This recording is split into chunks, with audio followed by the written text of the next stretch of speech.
Le titre du message aujourd'hui, ça va être un message en deux parties. Pourquoi et comment pardonner quand c'est difficile?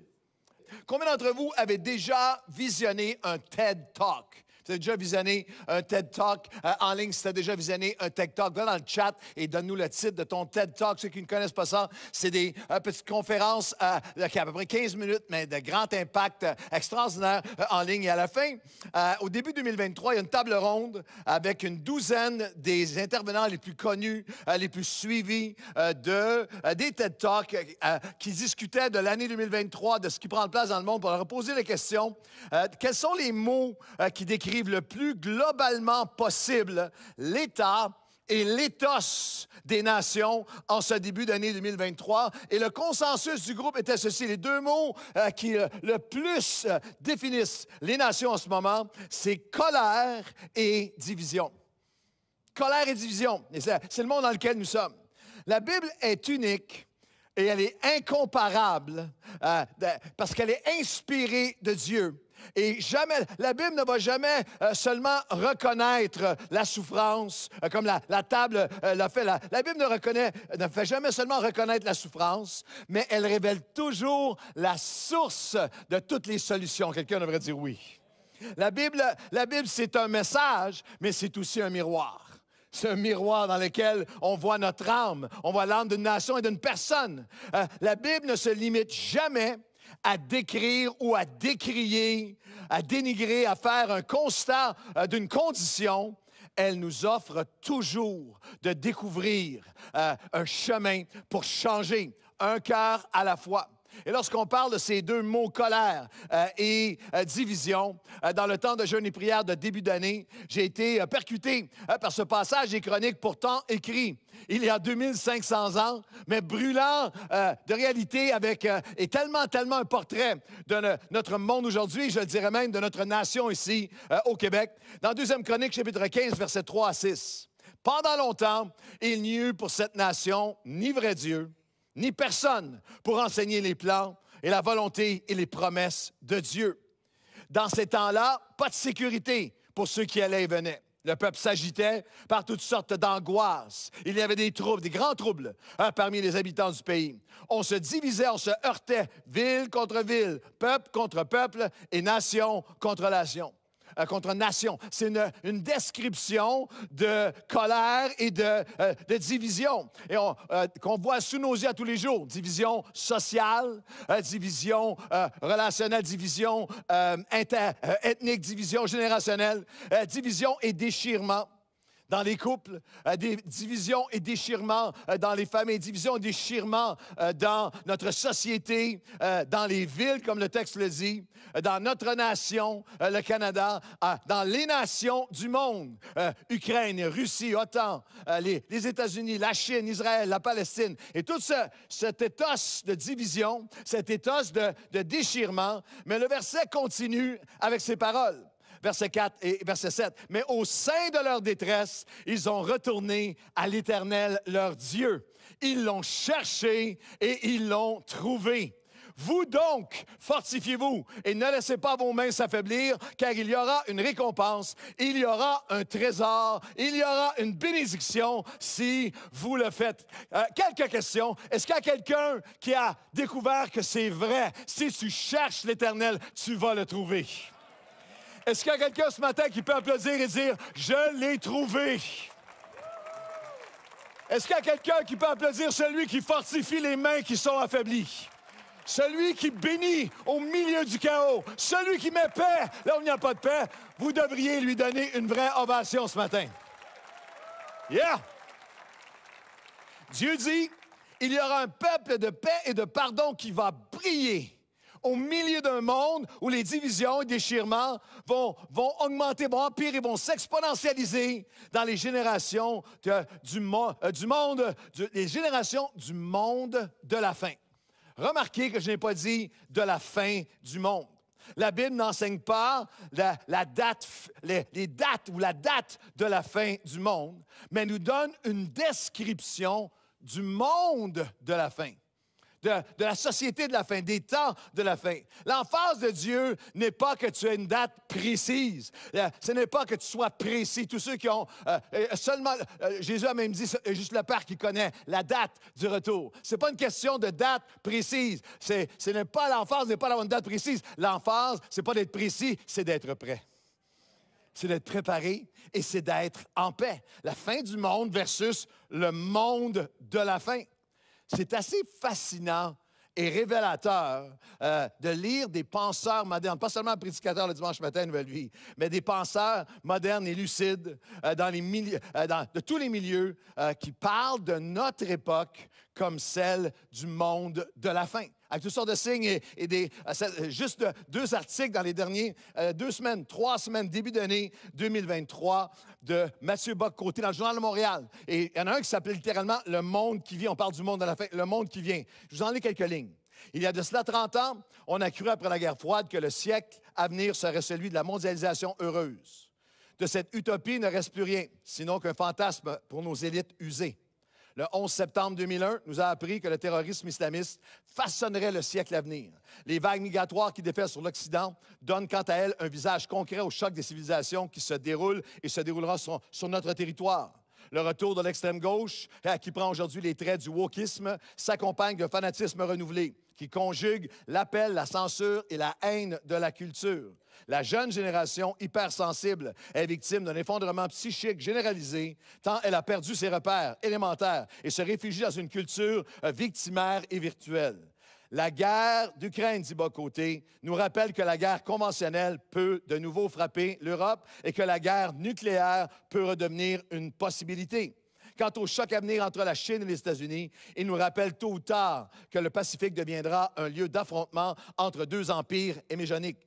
J'en retiens une chose, dit-il, nous ne sommes pas préparés mentalement à ce monde qui change. C'est comme si les grandes heures étaient derrière nous. Et on ne voit pas se dessiner à l'horizon une renaissance. Combien il y a de croyants qui savent ici que nous savons comment le livre finit? Nous savons qu'il y a comment la fin va se faire. Nous sommes en paix parce que nous servons l'alpha et l'oméga, le commencement et la fin. Juste quelques jours plus tard, son titre, « La guerre devant nous ». Après la Première Guerre mondiale, celle de 14-18 et ses carnages absurdes, l'homme occidental s'était juré une chose, plus jamais ça. À peine 20 ans plus tard, en 1939, commençait la Deuxième Guerre mondiale qui allait culminer dans une entreprise d'extermination du peuple juif. La Deuxième Guerre terminée, commençait la guerre froide qui allait faire planer sur le destin de l'humanité la menace d'une guerre nucléaire. Au terme du 20e siècle maudit, on aurait pu croire que l'humanité aurait tiré une leçon de ce cauchemar. Elle a voulu s'en persuader. L'utopie d'un monde sans conflit ni tension est une vue de l'esprit témoignant surtout du désir qui ont plusieurs de fuir le réel. Depuis 1 an, le conflit en Ukraine a dissipé les dernières illusions. Le choc des empires, dit-il, est devant nous. Le choc des civilisations aussi. Il ne s'agit pas de prophétiser une 3e guerre mondiale, mais de se préparer pour tout le monde, pour le monde qui vient, en comprenant bien que dans quel système international nous évoluons désormais. La formule des grandes nations devient maintenant « Si tu veux la paix, prépare-toi à la guerre ». Et les auteurs du Nouveau Testament, tous les auteurs de l'Ancien et du Nouveau Testament, pour toi qui est nouveau et pour ceux qui nous suivent en ligne, les auteurs de la Bible et Jésus lui-même donnent une série de signes qui vont s'accomplir dans les temps de la fin, des temps de la fin.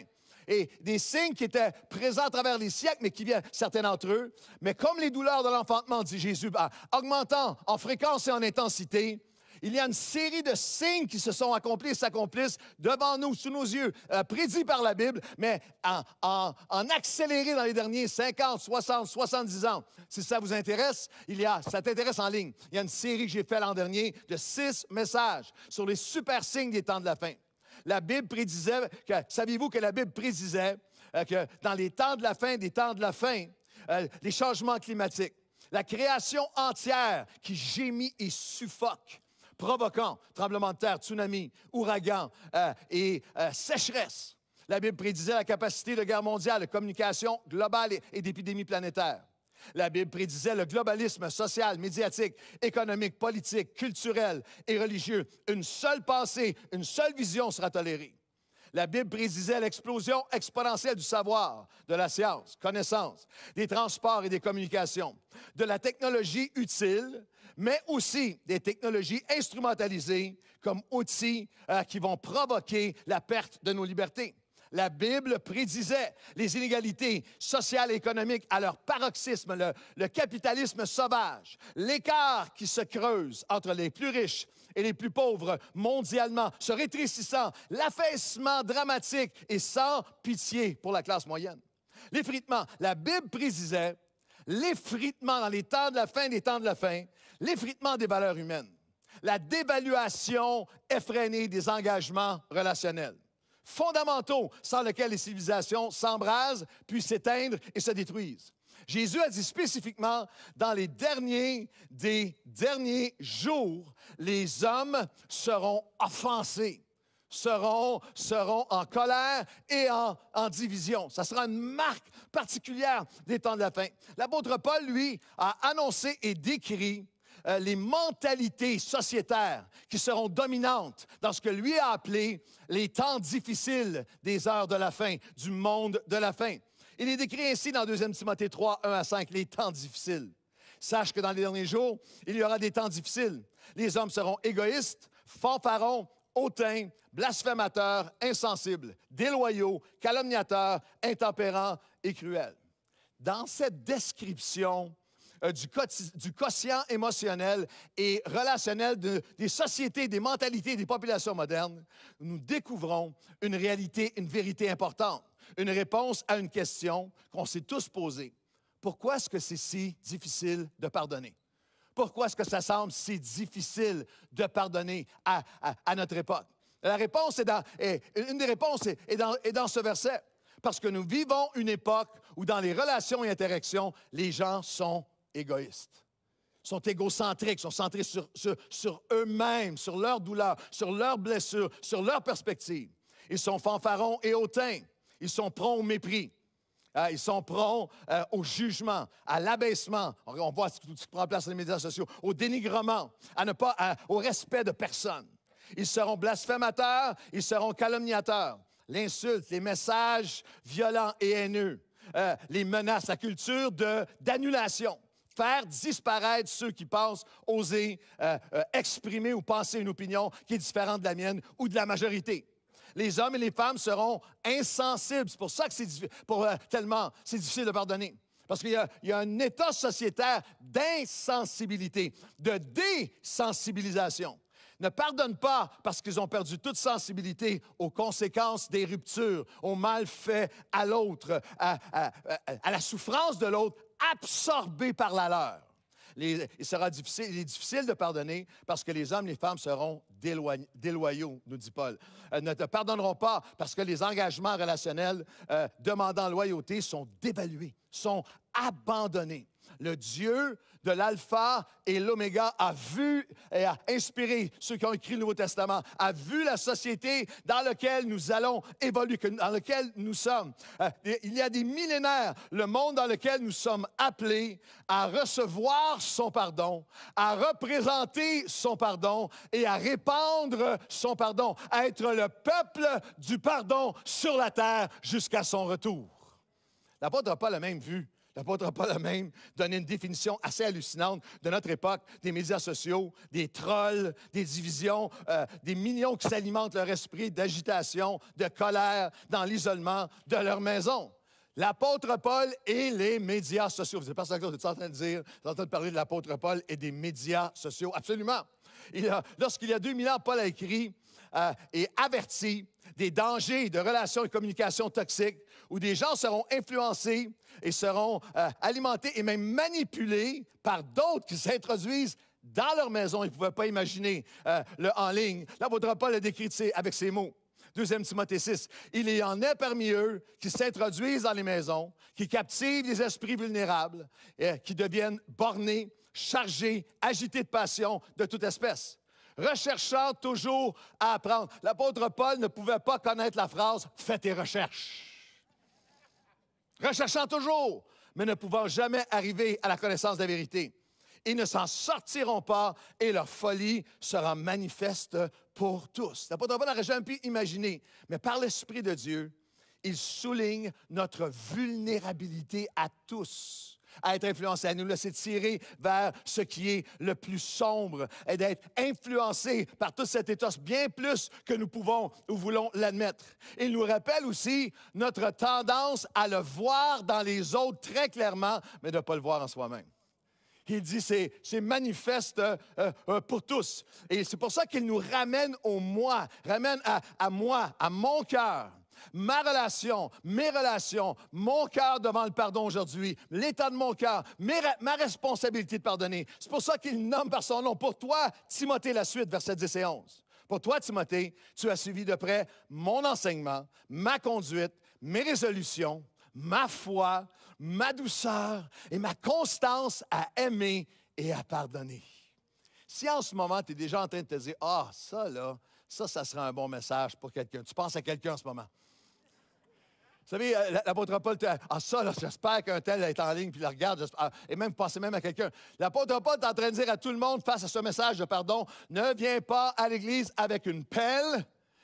Ne viens pas à l'Église avec une pelle, vous ne comprenez pas? C'est que la plupart des chrétiens viennent à l'Église avec une pelle. Pendant que le message du pardon commence, ils disent, ça sera bon pour elle. Ça sera bon pour lui. Il y a même des maris et femmes, je vous ai vu ce matin, ça sera bon pour toi, chérie. L'apôtre Paul dit, ne viens pas à l'Église avec une pelle, viens à l'Église avec un entonnoir. Ça serait bon pour moi. Tout ça est bon pour moi. Voulez-vous risquer de dire, ouais.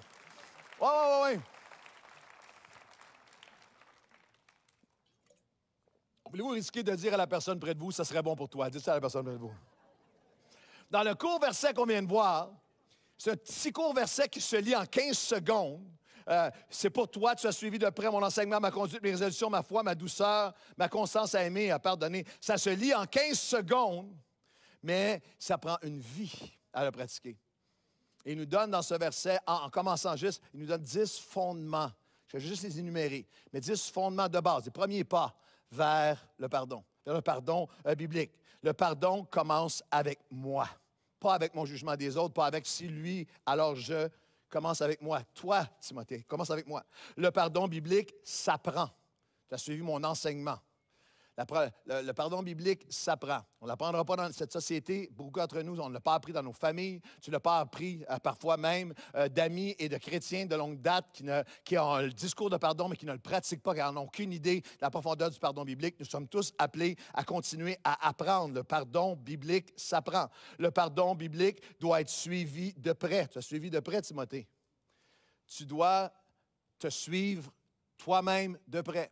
Comment est mon pardon? Comment est l'état de mon pardon aujourd'hui? Suivre de près. On peut chacun se tromper. On peut chacun avoir laissé entrer quelque chose dans notre cœur. Le pardon doit être suivi de près. Le pardon est un mode de vie. Tu as suivi de près ma conduite. Le pardon, ce n'est pas seulement un chant le dimanche matin. Combien savent que le pardon, c'est le lundi matin? Le pardon, c'est pas seulement à l'Église, c'est avec ma famille, avec mes parents, avec mes enfants, avec mes amis, avec mes collègues, c'est au travail, c'est partout. Le pardon, c'est un mode de vie. Le pardon, c'est des engagements qui précèdent souvent les émotions. C'est pour ça qu'il a dit, tu as vu mes résolutions à aimer et à pardonner. Le grand théologien Elton John avait raison lorsqu'il a dit, sorry seems to be the hardest words. Dire, demander pardon, accorder le pardon semble être les mots émotionnellement les plus difficiles. Le pardon doit être un engagement qui précède les émotions. Le pardon n'est jamais terminé. Tu as vu ma constance.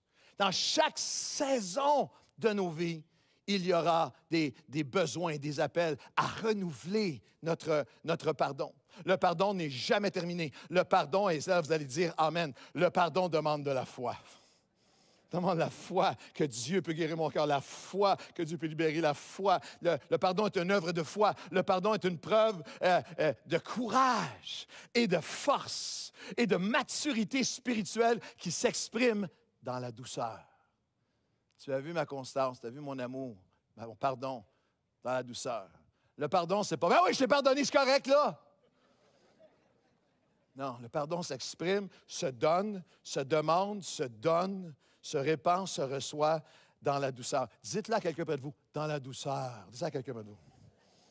Le pardon a besoin d'incarnation. Regarde-moi, Timothée, regarde comme je pardonne. Et avec émotion dans mon esprit, je vous dis aujourd'hui, notre monde a besoin, cette Église a besoin, les plus jeunes générations ont besoin, tes enfants ont besoin, tes amis ont besoin de voir le pardon incarné, ont besoin de l'apôtre Paul a dit, regarde-moi, à travers tout ce que les offenses que j'ai vécues, comment j'ai pardonné. Le pardon a besoin d'incarnation et le pardon que nous avons reçu doit être notre modèle. Il dit, ma douceur, ma constance à aimer. Il n'utilise pas pour le mot aimer ici aucun des mots dans le grec original qui décrit les types d'amour interrelationnel au niveau humain seulement. Ce n'est pas l'amour filial, ce n'est pas l'amour d'amitié, ce n'est pas l'amour amoureux et passionnel, ce n'est pas l'amour conditionnel. Il dit ici, j'ai continué, tu as vu ma constance à agapé. L'amour de Dieu répandu dans nos cœurs, l'amour sans condition, l'amour qui est rendu possible par Dieu, sans garantie de quoi que ce soit. L'amour et le pardon dont nous avons été pardonnés. Combien sont reconnaissants pour le pardon que vous avez reçu? Il y a quelques semaines, c'était tellement une bénédiction, j'étais invité à aller adresser les leaders des groupes, les groupes Maison, groupes en Zoom, Nouvelle Vie, plus de 300 leaders qui étaient là. Et lorsque je suis arrivé, il y a deux couples, mais deux hommes qui sont venus me voir, m'ont fait un high five. On est encore là, on est encore là pour diriger le groupe pour une autre année. À chaque fois que je les vois, ces deux amis maintenant qui collaborent et qui co-dirigent un groupe Nouvelle Vie. Je me souviens de comment ils sont venus à Nouvelle Vie. Ils venaient, je ne nommerai pas le pays, on est partout dans le monde à travers, en ligne, mais ils venaient d'une nation sur le continent africain et là-bas étaient des amis, ils servaient dans une église là-bas et il y a eu un déchirement horrible entre les deux familles. Je ne donnerai pas les détails, mais il est arrivé des choses entre leurs enfants qui ont amené un déchirement terrible. Tous les enfants étaient des amis. Les deux familles sont séparées et ultimement, dans le déchirement, la colère, la division, et ultimement, un des deux familles, un ingénieur, a immigré ici au Canada, suivait Nouvelle Vie en ligne, alors il est venu joindre à Nouvelle Vie dans la grande église. Et il m'a témoigné bien longtemps après, même s'il avait quitté le pays, même s'il avait quitté l'offense, le lieu de l'offense, il y avait cette douleur dans son âme. Combien savent que l'offense voyage? Voyage dans l'espace et voyage dans le temps. Et il était ici à Nouvelle Vie, puis comme il s'était fermé, puis c'était difficile, et il était impatient, puis il avait toute cette souffrance, cette colère en lui. Et sans qu'il le sache, il n'avait aucune idée. Mais moins d'un an plus tard, l'autre famille qui avait changé d'église là-bas au pays a décidé d'émigrer au Canada. Et ont eu à cœur de se joindre à Nouvelle Vie. Pourtant, il y a 2 réunions à Nouvelle Vie dimanche matin avec quelques milliers de personnes et tout. Mais ce dimanche matin-là, dans les extraordinaires rendez-vous de Dieu, je prêche sur le pardon. Et ils ne sont même pas reconnus. Lui arrive et s'assoit à l'arrière, à sa place habituelle. Et à un certain moment, je dis, tournez-vous à la personne près de vous, derrière vous, serrez-lui la main et dis-lui, j'ai besoin de pardon. Un peu comme j'ai fait ce matin. Et les deux se sont retrouvés face à face ici dans Nouvelle Vie.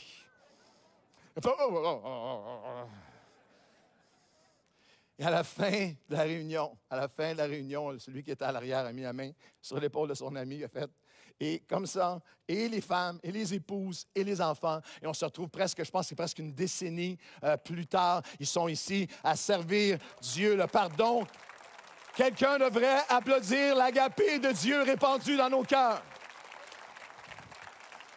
Alors, on va regarder aujourd'hui pourquoi et comment pardonner est difficile. Pourquoi pardonner quand c'est difficile et comment pardonner quand c'est difficile. On va commencer, c'est en 2 portions. Et les 2 messages peuvent complètement transformer ta vie. Arrêter un cours de destruction dans ta vie et restaurer les canaux de la grâce de Dieu dans ta vie. Pourquoi pardonner quand c'est difficile? Parce que si je ne pardonne pas, je sors de la volonté de Dieu. Jacques 3, 9 et 10. Dans notre louange, nous bénissons le Seigneur notre Père, nous sortons de l'Église et nous maudissons avec nos paroles comme un venin mortel les hommes qui sont faits à l'image de Dieu. De la même bouche sortent l'adoration et amertume, bénédiction, malédiction. Il ne faut pas, mes frères et sœurs, il ne faut pas qu'il en soit ainsi. Wow, wow, wow. Pasteur Claude est en train de dire que si je ne devrais pas venir à l'Église, prier et louer si j'ai été blessé, Si j'ai de la colère et de l'amertume dans mon cœur, absolument pas. Si tu as de la colère et de l'amertume dans ton cœur, bienvenue à la race humaine et le meilleur endroit pour être, c'est dans la maison de Dieu. C'est ici, dans la présence de Dieu. Amène ça devant le Seigneur. Viens dans la présence de Dieu. Tu es à la maison. Ici, personne ne va te juger. Chacun d'entre nous avons eu à venir offrir le sacrifice de louange. Mais le Dieu de paix vient et fait son œuvre en nous. Quelqu'un devrait dire Amen. Non, non, non. Ce qui est adressé ici, ce n'est pas les réalités et nos réactions humaines à l'offense qui sont mises en question. C'est la résistance et le refus radical de travailler à guérir, à relâcher, qui réduit à néant ma relation avec Dieu. Dieu ne confronte pas ici l'existence d'une blessure humaine, quelqu'un qui est blessé et qui vient chercher la bénédiction, mais plutôt il confronte l'endurcissement qui évite tout engagement, tout effort ou espoir d'être élevé au-dessus des erreurs et échecs. Je suis là et je veux que ça reste là et ça va être comme ça et ça ne changera pas. Il ne faut pas, mes frères, mes sœurs, qu'il en soit ainsi, parce que si tu ne pardonnes pas, tu sors automatiquement de la volonté de Dieu. Comprends-moi bien, Dieu aime l'adorateur, même celui qui combat l'amertume, en s'approchant de lui, mais il avertit contre une adoration qui est ancrée dans l'amertume et qui attaque, qui accuse, qui abaisse, avec aucune intention de laisser à Dieu l'accès à venir l'apaiser. Jacques continue avec ces mots. Jacques chapitre 1, verset 19 à 21. Si tu marches dans la colère, tu ne peux pas connaître et faire toutes les bonnes choses que Dieu a préparées pour toi. En d'autres mots, la colère de l'homme n'accomplit pas la justice et les desseins de Dieu. Les desseins de Dieu sont stoppés, ils sont arrêtés. Tu sors de la volonté de Dieu lorsque tu marches dans la colère. C'est pourquoi, rejetant toute souillure, tout excès de malice, et recevez avec douceur. Est-ce que tu vas faire ça ce matin? Toi en ligne. Reçois avec douceur la parole qui a été plantée en vous et qui peut sauver vos âmes. Mettez-la en pratique. Ne vous bornez pas à l'écouter en vous trompant vous-même. Le non-pardon me sort des plans et de la volonté et des œuvres préparées d'avance que Dieu a pour moi. Est-ce que je réalise que le non-pardon porte avec lui toute souillure? Que le non-pardon conduit à la malice, à la méchanceté? Est-ce que je reçois cette parole ce matin? Ou est-ce que je me borne à l'écouter en me trompant moi-même? Pourquoi pardonner? Parce que lorsque je ne pardonne pas, je sors de la volonté de Dieu et je sabote et salis toutes mes sources de bonheur. Dans le Job 21, 25, voici l'homme qui a vécu et qui arrive à la fin de sa vie avec l'amertume dans l'âme. Il n'a joui d'aucun bien. Il n'a profité d'aucune de ces bonnes choses. Écoute bien ceci, Proverbe 27, 3 et 4. La pierre est pesante et le sable est lourd. Mais le ressentiment et la fureur pèsent plus que l'un et l'autre. Vous savez, tu sais que c'est vrai. Le non-pardon dans le cœur sabote tout. Sabote tout. Le non-pardon dans le cœur ruine tout. Quelqu'un qui est béni de tous les côtés ne le voit pas. Le non-pardon aveugle. Le non-pardon ruine un couple. Les relations, des événements magnifiques, mais avec le cœur aigri et ruiné. Le poids du non-pardon. Dans la balance de ta vie, le non-pardon que tu laisses s'incruster ou s'imprégner va en venir à toujours peser plus lourd que toutes les bénédictions, toutes les bonnes choses, toutes les bonnes personnes, tous les efforts, tous les progrès, toutes les bonnes intentions des gens autour de toi. Le non-pardon va effacer dans ton esprit la fidélité de Dieu passé et va t'aveugler à ce qu'il veut faire aujourd'hui et te fermer ton destin demain. Je dois pardonner. Pourquoi pardonner? Parce que lorsque je ne pardonne pas, je sors de sa volonté, je sabote toutes mes sources de bonheur. Et c'est intéressant que le proverbe qu'on a regardé parle de deux choses. Il parle de la fureur et du ressentiment. Deux mots hébreux. La fureur, c'est cette colère extérieure. C'est la personne qui crie, qui parle fort, qui est choquée. Le ressentiment, c'est toute l'intériorité, l'intérieur caché, mais tout aussi toxique et dévorant. Dans 2 Samuel 13, 2, nous lisons « Absalom ne parla ni en bien ni en mal de son frère, mais il était rempli de colère et d'amertume envers lui. Il avait même pris en haine, mais ça ne paraissait pas. En 40 ans de pastorat, j'ai connu beaucoup d'hommes et de femmes qui ne lèvent jamais la voix, qui ne manifestent pas de fureur, mais dans leur cœur passif, agressif. Il y a des gens qui ne lèvent jamais le ton. Ils sont toujours comme ça, passif, agressif, remplis d'amertume. rempli de colère, rempli du fiel à l'intérieur. Et la question de Dieu, c'est est-ce que c'est moi, Seigneur? Est-ce que c'est moi, Seigneur? C'est tellement important qu'à ce moment que tu comprennes ce que le pardon est et aussi ce que le pardon n'est pas. Parce que plusieurs personnes ont été liées et encore plus profondément blessées par des versions religieuses du pardon, toxiques, absolument contraires à la parole de Dieu. Je continue dans le prochain message, mais en rafale ce matin, c'est important pour toi en ligne, écoute-moi ici, de savoir, le pardon, le vrai pardon biblique, n'est pas de nier le mal qu'on t'a fait. Dans certains cercles, si tu pardonnes, c'est comme si c'est pas arrivé. Non. Le vrai pardon biblique n'est pas de minimiser, rationaliser ou excuser un comportement ou des attitudes ou des paroles qui sont mal, qui sont péchés, qui manquent la cible de Dieu. Le pardon biblique n'est pas faire comme si l'offense n'était jamais arrivé. Le pardon biblique n'est pas instantané, automatique, pensée magique, mystique, qui exige un déni des blessures et besoins, du temps de réparation et de guérison. Je dois dire ceci, le pardon biblique n'est pas toujours synonyme de réconciliation. Il y a des personnes il y a des personnes qui sont décédées, il y a des personnes de ton passé, il y a des personnes qui ne veulent pas être en relation avec toi, il y a des personnes que tu peux relâcher, tu peux pardonner, mais que tu dis non, cette personne-là est toxique pour ma vie. Ce n'est pas une obligation de réconciliation lorsque tu pardonnes. Le pardon biblique n'est pas faire comme s'il n'y avait pas de conséquences, fermer les yeux sur un comportement malsain ou criminel. L'Église, elle est laide, elle est horrible, elle est honteuse. L'Église chrétienne à travers les siècles, encore aujourd'hui, lorsqu'elle couvre des leaders qui ont eu des comportements criminels au nom d'un faux pardon. Le pardon biblique n'est pas optionnel, facultatif ou sans conséquence. Pardonner ou non pardonner va faire toute la différence dans toutes les portions de ta vie. Le poids du non-pardon est tellement lourd, il t'épuise, il nous rend misérables, et il te limite, il t'handicape, il te rend malade émotionnellement, psychologiquement, physiquement, spirituellement. Le pardon biblique n'est surtout pas trouvé dans l'isolement.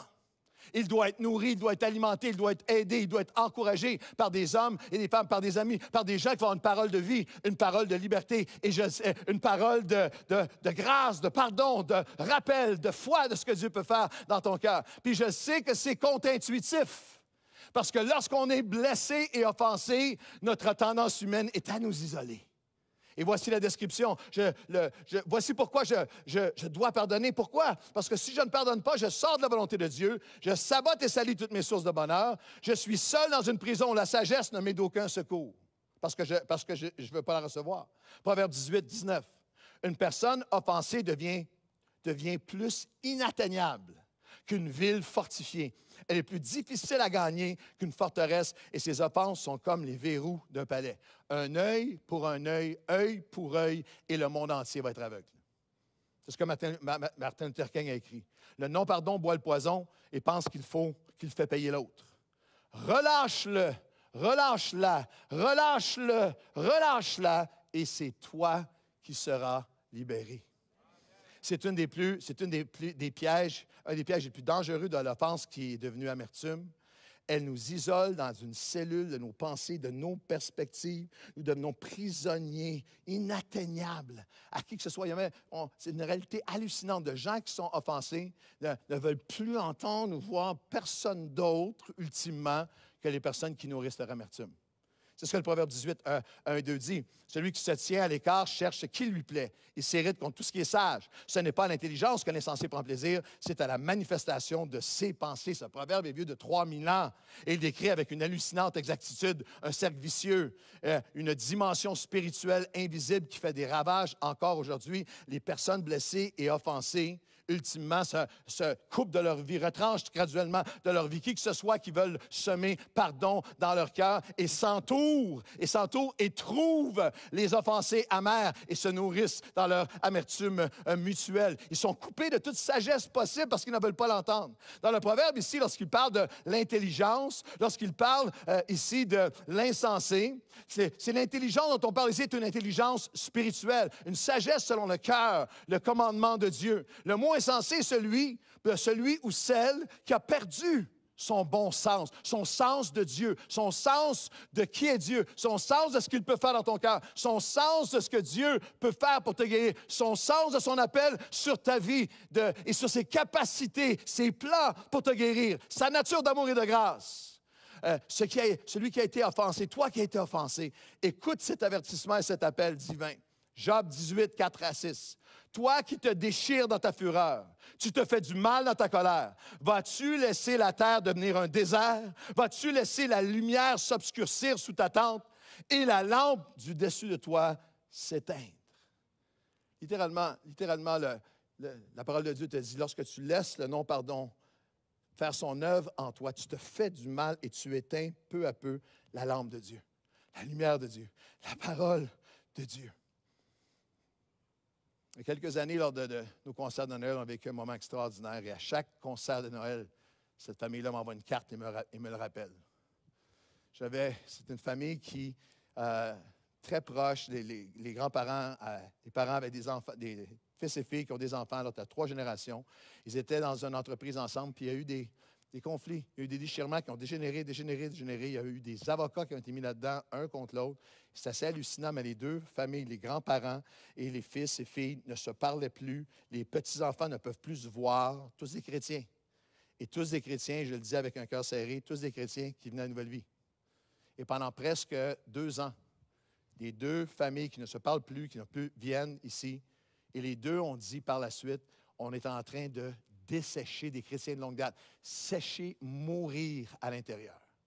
Et lors d'un concert de Noël, après les chants de Noël, il y avait un des fils qui était à un bout de la salle, littéralement là-bas, et l'autre là-bas avec leur famille.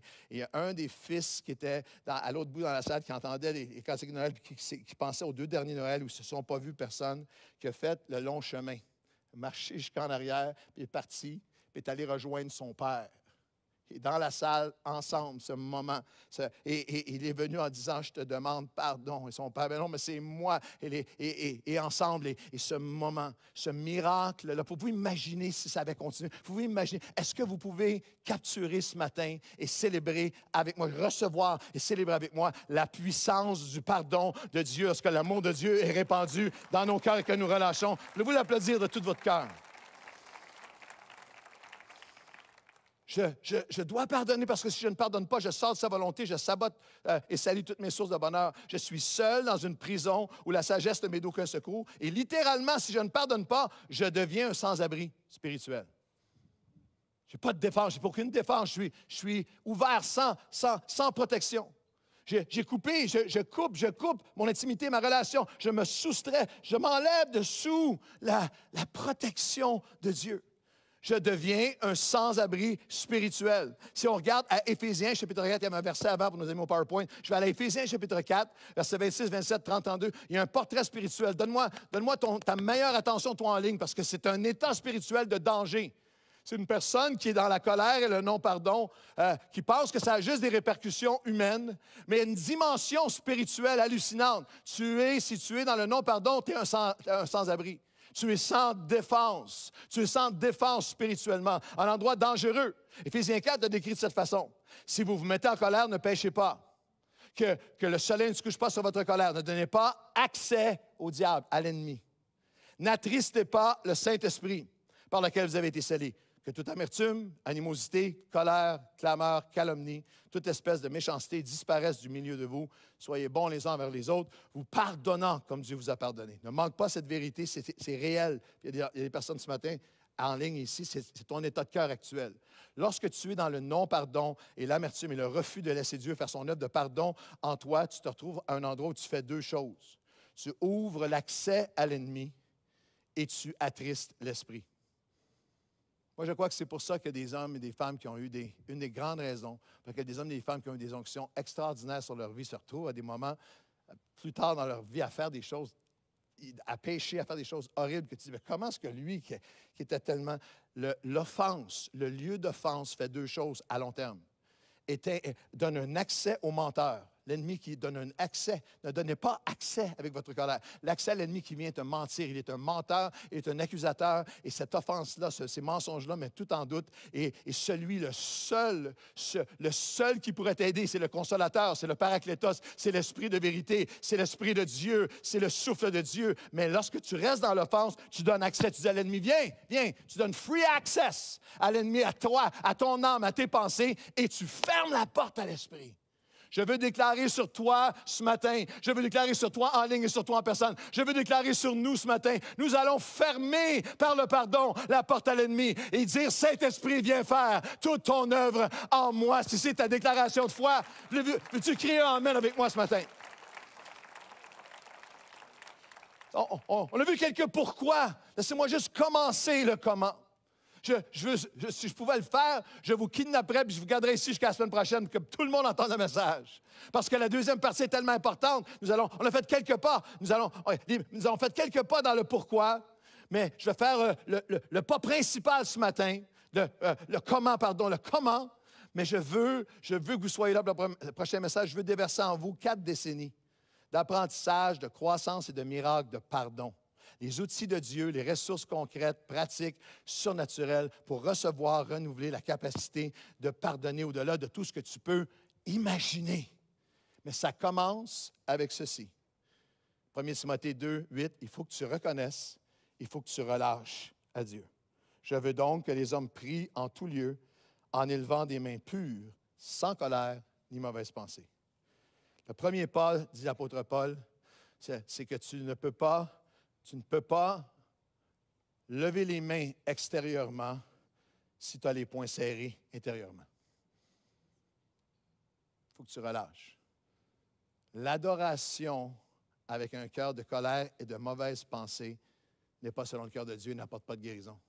Les gens qui disent, comment ça se fait que je ne suis pas béni ou touché ou à visiter dans la présence de Dieu comme... Non, tu loues comme ça physiquement, et dans ton âme, tu retiens les offenses.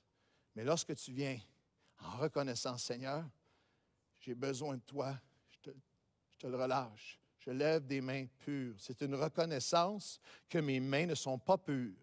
Et si mon cœur est en colère et une mauvaise pensée, je reconnais, je relâche à Dieu en réalisant et en lui demandant de me renouveler surnaturellement. Jude 1, 20, 22. Pour vous, bien-aimés, vous édifiant vous-même sur votre très sainte foi, en priant par le Saint-Esprit, maintenez-vous dans l'amour de Dieu. Est-ce que tu t'es maintenu dans l'amour de Dieu? Est-ce que j'ai laissé au fil des années, mes mains continuent d'être levées, mais j'ai laissé amertume, j'ai laissé critique, j'ai laissé déception, j'ai laissé blessure faire une œuvre, un poison dans mon âme.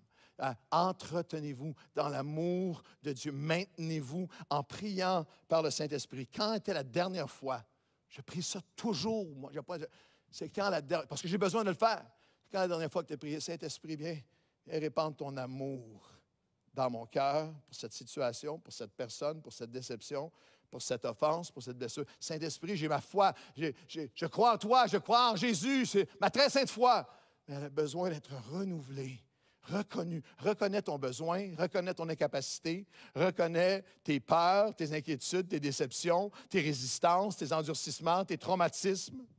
Je ne sais pas si vous avez vu en ligne en ce moment, aux États-Unis, ils appellent ça le Ashbury Revival.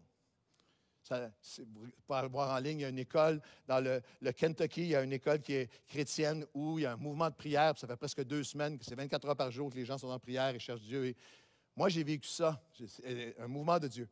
Et moi, j'ai connu ça lorsque j'étais au collège biblique. En 1981 ou 82, lorsqu'on est arrivé au collège biblique, c'était un collège qui était axé énormément sur le jeûne, la prière, la recherche de Dieu, puis qui avait vécu des moments comme ça dans le passé. Puis un moment, ils appellent ça a season of visitation, une visitation, un moment de réveil, où littéralement, pendant 7-8 jours, même les classes étaient interrompues, les étudiants étaient des heures entières dans la présence de Dieu. À prier, il y a toutes sortes de choses magnifiques qui faisaient place. Et moi, j'étais là, j'étais nouveau chrétien aussi, je n'avais jamais rien vu qui ressemblait de près ou de loin à rien de tout ça. Mais j'étais là dans la salle et j'ai vécu quelque chose de très, très difficile. Parce que tout le monde était tellement béni, les gens étaient touchés puis louaient pendant des heures. Il semblait que le monde entier vivait des expériences spirituelles hallucinantes dans cette salle, excepté moi. Moi, j'étais assis là et c'est comme si... Et je faisais tout, je me repentais de péchés que je n'avais même pas commis, je faisais toutes sortes d'affaires. À genoux, debout, marcher, pleurer, chanter, essayer de... C'est comme une roche. Et après quelques jours, ça a commencé à prendre place dans mon cœur, c'était toutes sortes de pensées folles. C'est pas moi, tout ça. Puis qu'est-ce que j'avais 19 ans, là, 18, 19 ans. C'est quoi tout ça? Puis c'est pas mon monde, ça. Puis je ne serais jamais capable d'être là-dedans. Puis c'est quoi ça?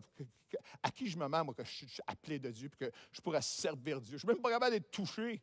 Regarde, même pas capable d'être ici. Et c'était comme toutes les pensées. Mon frère m'a valé. Mon moment d'aller chez moi, retourner chez nous. C'est quoi ça? Qu'est-ce que je fais ici avec ça gang? Regardez-moi pas comme si ça ne vous est jamais arrivé. Et là, tout à coup, ajoute à ça, un homme, parce que l'Église avait des étudiants, on avait un sanctuaire avec des étudiants, mais c'était une Église aussi pour la ville. Il y avait plein de citoyens qui venaient, des chrétiens, puis on les connaissait. Mais on était ensemble. Mais ce jour-là, j'étais assis dans la salle, dans le fond de la salle, puis tout ça se passe, puis moi, je suis juste une roche. D'un coup, il y a un monsieur, il s'assoit à côté de moi, je ne le connais pas. C'est comme, hey, hello, brother, God bless you. Oh, la dernière affaire. Oh! En plus, il met son bras autour de moi. Elle ne le connaît pas. Il met son bras autour de moi, il commence à me coller. Dans mes jeunes années, moi, une marque d'affection, ça existait. On n'a jamais connu ça. Puis c'est comme, le monsieur, il me colle. Puis là, il me frotte le dos. J'étais comme, qu'est-ce qu'il fait? Fait que je dis, brother, je fais juste, come on, man. Et là, aucun préliminaire, il n'y a aucun prologue, il ne fait pas aucune intro, il saute dans l'action. Il dit, I have a word from God, j'ai une parole de la part du Seigneur. La raison pour laquelle tu n'es pas béni. Tu n'es pas capable de pardonner ton père.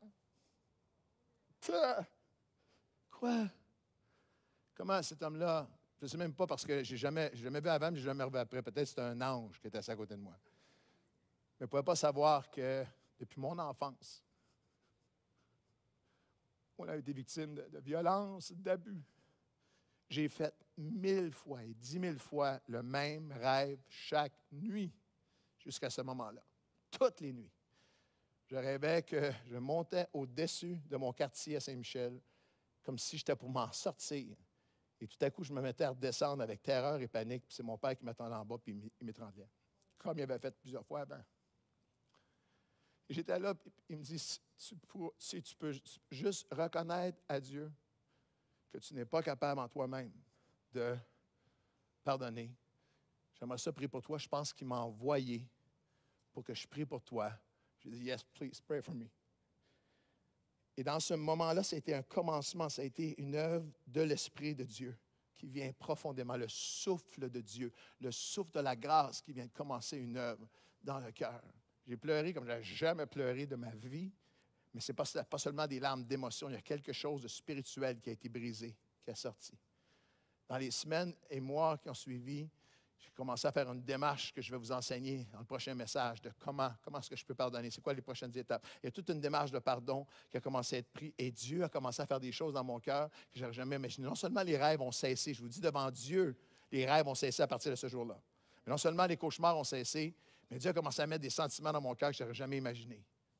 Et lorsque j'ai terminé ma première année d'études bibliques, je suis allé visiter mon père dans son appartement à Montréal. Puis je lui ai dit, papa, je veux juste te dire que je te pardonne.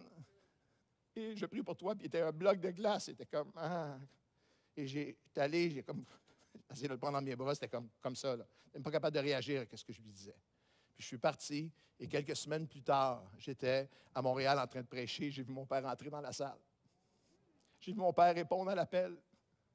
Et quelques mois plus tard, j'ai eu le privilège d'être dans un baptistère et de baptiser mon père qui avait donné sa vie au Seigneur.